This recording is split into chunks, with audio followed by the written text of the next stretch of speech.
شيكو شيك حريرو. بسم الله الرحمن الرحيم. السلام عليكم عيالو. maanta waxaan ka sheekeyni doonaa sheekadii inati akuna ee reer Diange.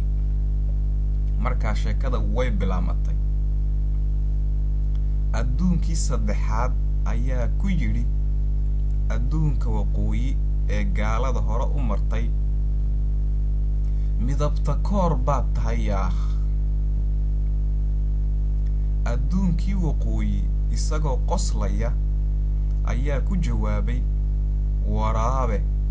waraabe kallahaya la yaab. labada waraabe waxay u tageen libaaxii Simbasalaam siduu arrinkan xal ugu helo. libaaxii baa guux ku dhuftay oo ku dhahay labadooda,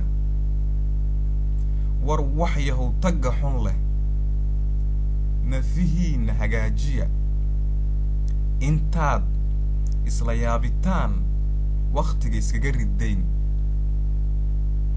waayo hadday adduunka waqooyi midabta koor u yahay, dee adduunka saddexaadna waa qolota koor.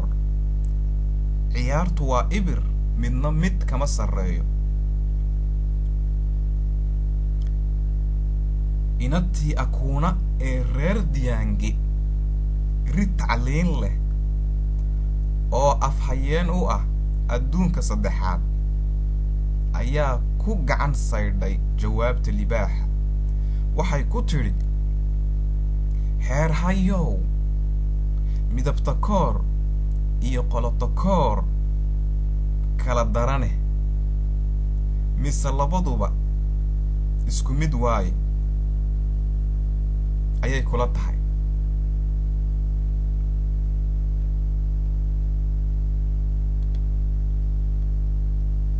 libaaxii Simbasalaam cadho awgeed ayuu ka gilgishay. jawaabtiisuna waxay noqotay inuu gacantiisa xoogga badan leh adeegsado oo rida gees ka rujiyo. isagoo rida ku leh, haddaan siliga kale ee madaxaaga ku yaal kaa gooyo, geeso la gurayo keebaa u xanuun badnaan. inatii akuna waxay ka xumaatay gafkii ay gashay. bacaac bay tidhi, waan ku gacan saydhkii waan ka noqday libaaxow. ku gacan saydhkii waan ka noqday libaaxow.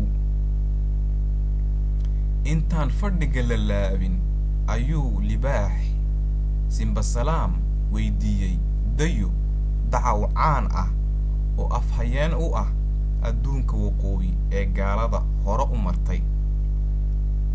wax abasho ah oo suurtagal ah maad haysaa dayo?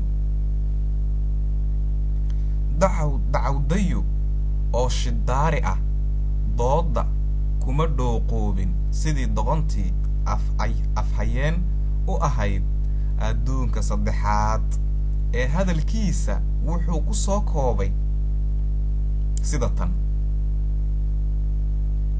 xeer hayow, raalli baan ka ahay go'aanka xukuumadda ay qaadatay.